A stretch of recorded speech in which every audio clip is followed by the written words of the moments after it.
公元前338年，秦孝公去世，太子嗣秦惠文王继位。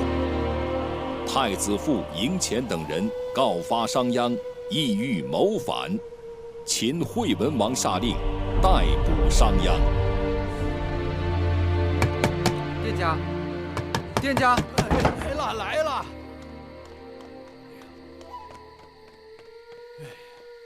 来了！店家，我们从秦国去魏国途经此地，实在走不动了，想在您这暂住一晚。有住店凭证吗？凭证？就是官家给的住店凭证。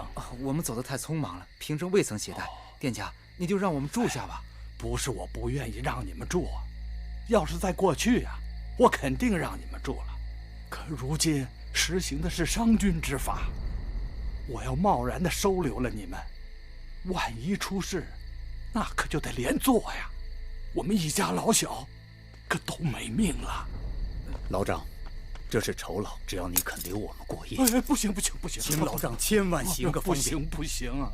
哎呀，真不是我不愿意帮你啊，只是商君这连坐之法实在是太可怕了，真是做法自毙啊！既然如此，那我们就告辞了。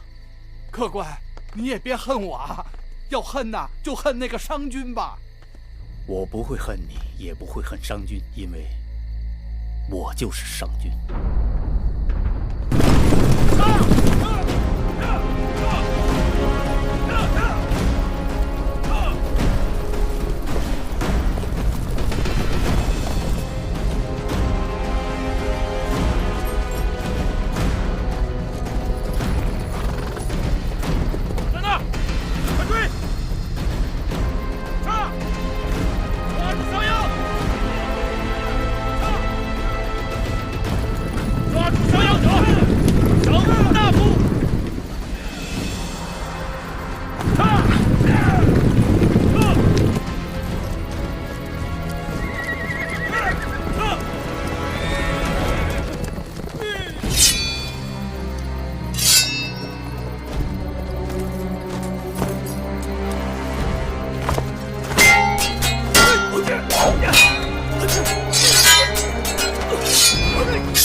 商鞅，略吏之人，废礼仪之教，任刑名之术，不施法古，外族商化，贪婪无度，策劃謀反，罪無可恕，處以五馬分屍之刑，誅滅全族。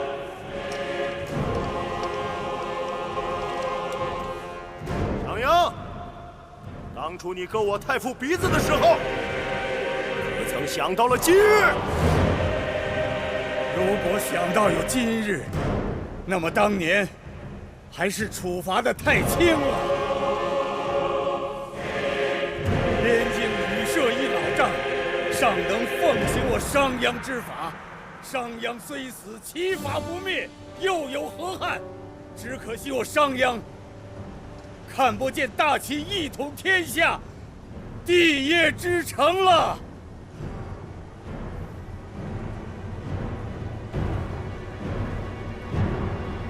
行刑！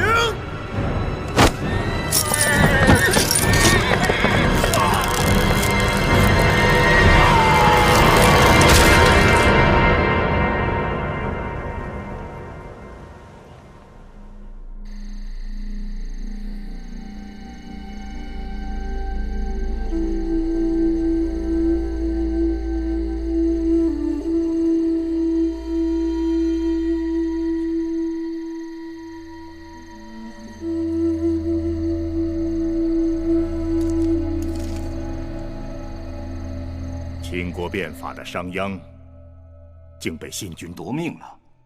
都說他是做法自斃，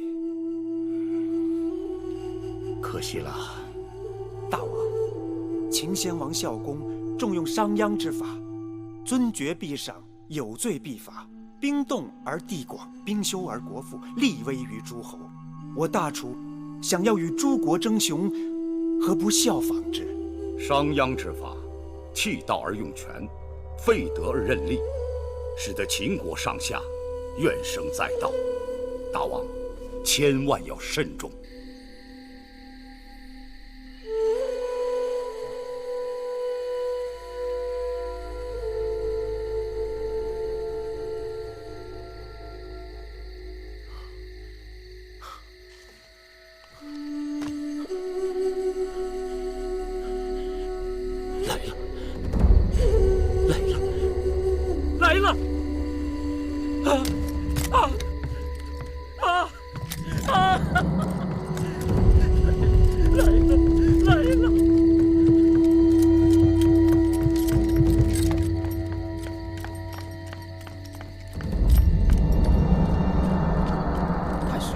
微臣有要事向大王禀报。啊，太史令，请随我来。大王，大王，大王，我看到了。你看到什么了？我看到霸兴了。霸兴出事，4府变，6甲亂，主天下大变。这是天要兴我大楚啊，大王！你仔细与寡人说说。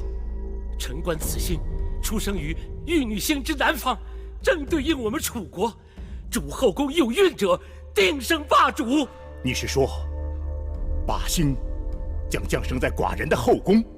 降生的是天下的霸主。宣勇相令。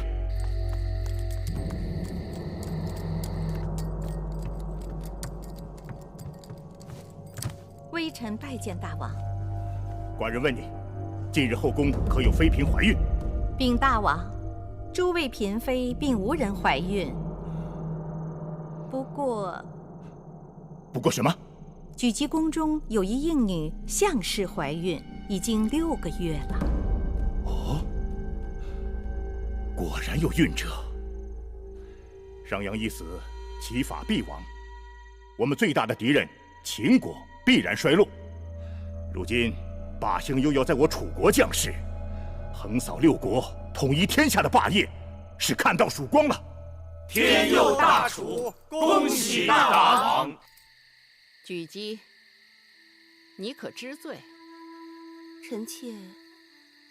臣妾不知。你竟敢對我不敬！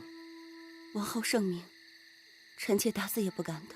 前日我命你毀掉你那件新做的緂絲繡羅衫，臣妾已遵王後之意辦了。可你竟敢偷偷向下人抱怨，說那件衣裳花了縫人繡娘半年的心血。你用盡